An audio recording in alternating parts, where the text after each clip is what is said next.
Welcome to the network, the educational podcast designed to help our community navigate the four areas of life that I like to call the funky four corners. I've had the opportunity to interview some of my favorite people with one goal in mind: to help the spiritual, physical, mental, and financial health of our people as we navigate this thing called life. Subscribe to the network. You never know, you might need it.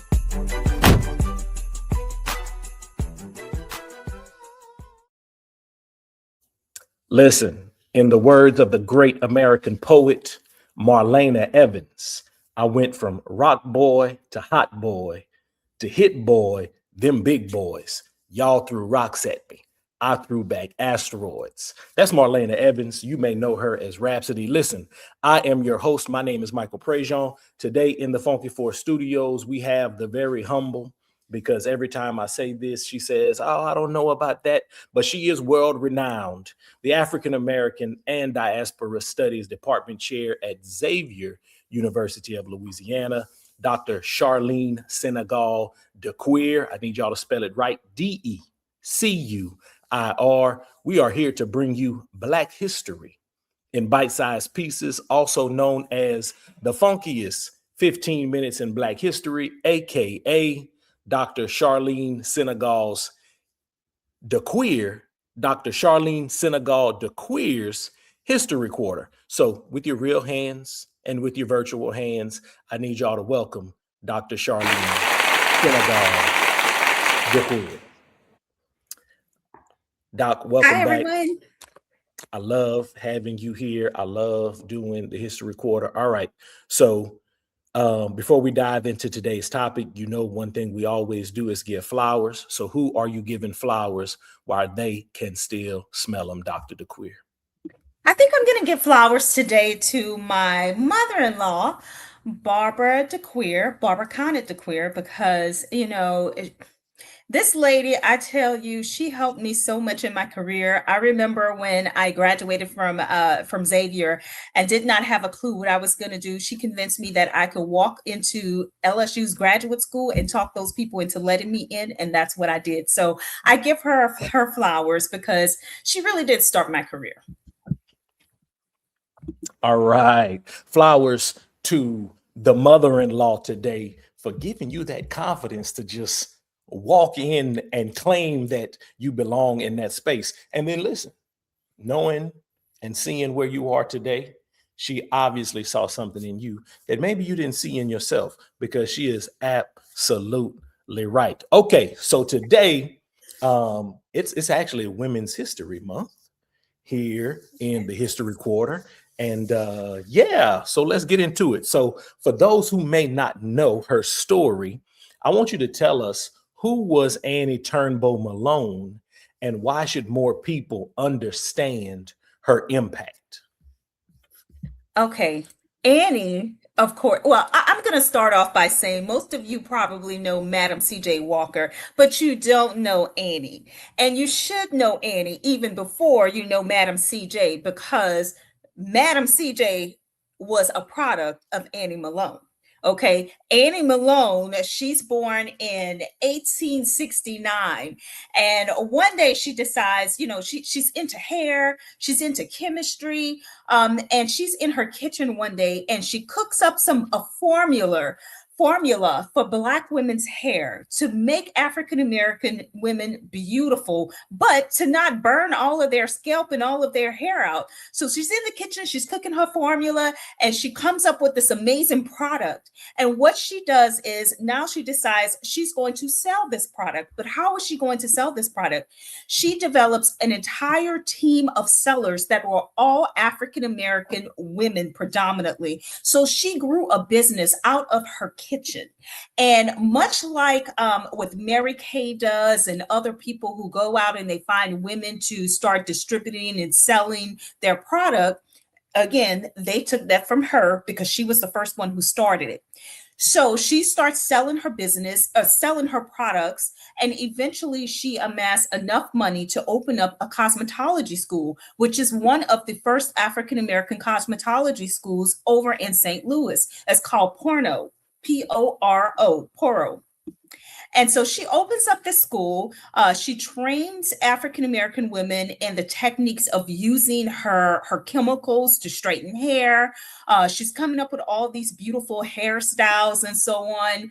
And again, eventually, she actually becomes the first African American self-made woman who's a millionaire, even before Madam C.J. Walker. As I said, Madam C.J. Walker worked for her.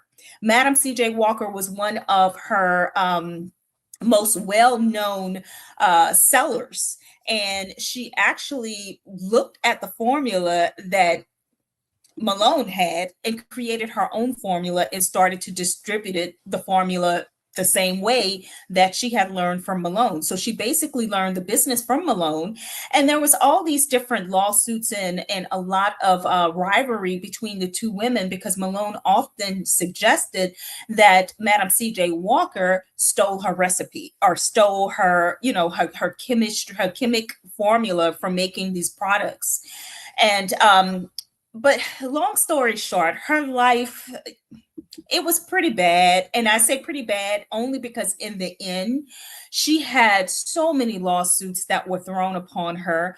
One was a divorce. That was the first one. The divorce happened, I want to say around 1930s or so. And she ended up having to pay her husband $200,000, which was a lot of money in that time, right? You're looking at, Depression era and so on. So she had to pay her husband. Then some of her workers became disgruntled, and many of them claimed that they helped her to produce the formula that she used in her products. And so she ended up having to pay them out. And that payout actually came because she had to sell her cosmetology school, her original site of her cosmetology school, to pay out that debt. And then from there, she had, of course, the IRS and taxes and liens and so on that she had to pay. And by the time she died in 1957, I believe she was worth about $100,000. But her whole career, throughout her whole career, she was, in fact, one of the first self-made women in the beauty industry.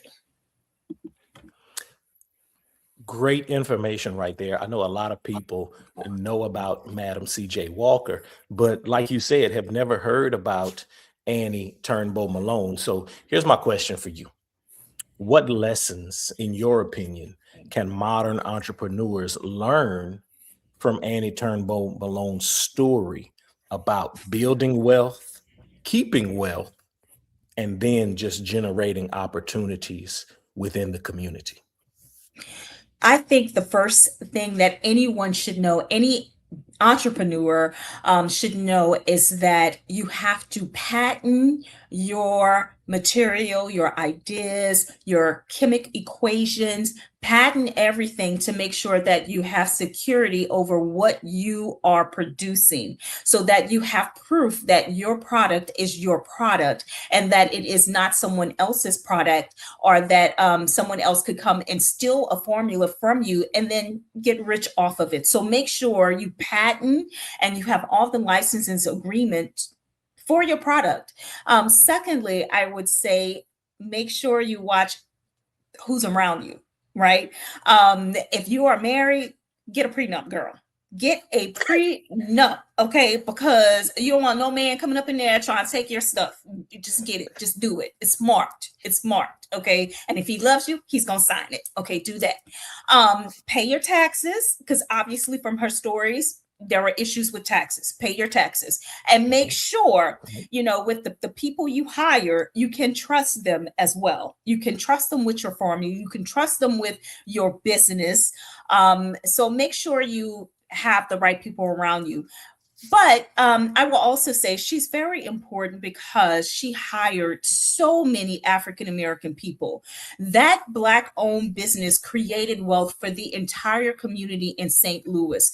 Everyone who was had some part in the business made money. If you were a person who were selling her products, you made commission on your sales. So this helped the entire African American community. And I would say, with your money, Try to help the African American community as possible, as much as you can. She also opened up an orphanage home because she was an orphan herself. And so a lot of her money and her proceeds went to African American kids who were orphans. And again, this whole thing, her entire existence was not just for her, but it was to better the African American community economically, to make the community stronger. And why not sell products for your own people that you know is going to work, right?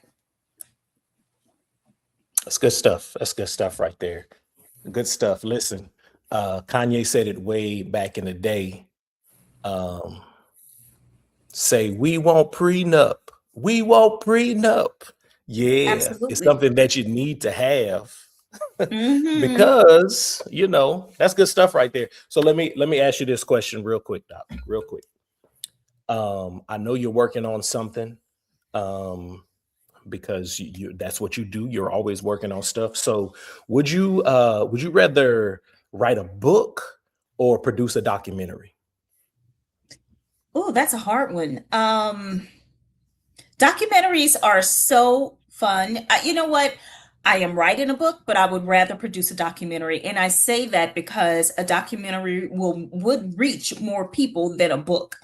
A lot of times, people are visual people and they like to hear a story and see a story as opposed to picking up a book. And especially in today's day and age, most people are not reading what's in a book. They want quick reads, they want quick videos. And so I believe a documentary would be the way to go these days.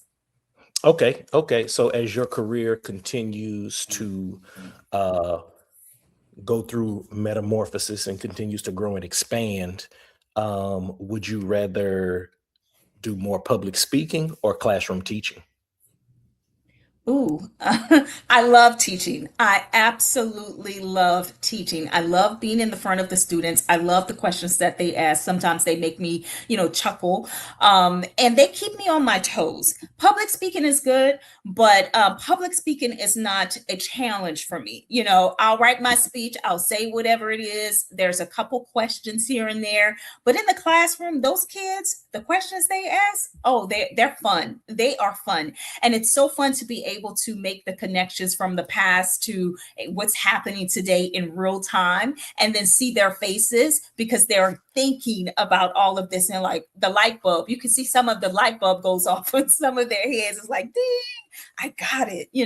So teaching for me is yes, everything. Okay.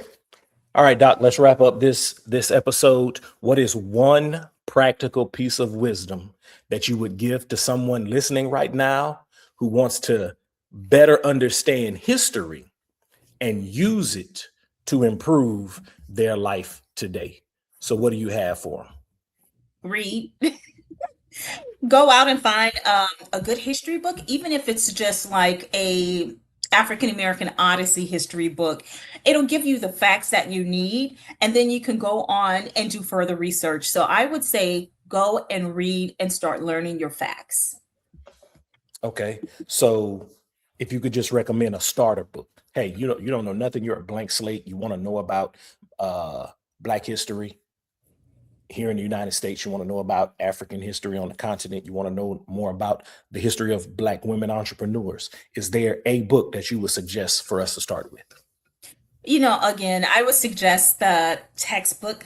It's written by Hein and Hall. It's called The African American Odyssey. There are two parts. The first part starts all the way in Africa and, gets you through the Civil War. And then the second part picks up after the Civil War, going through the Jim Crow South all the way until about the 80s or so.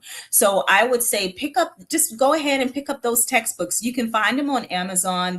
There's some that's out of out of edition, and so they're cheap, like $5-6. But the thing is, it'll give you all of the facts all in one spot. And again, you could go on and research, further whatever topics are going to spark your curiosity.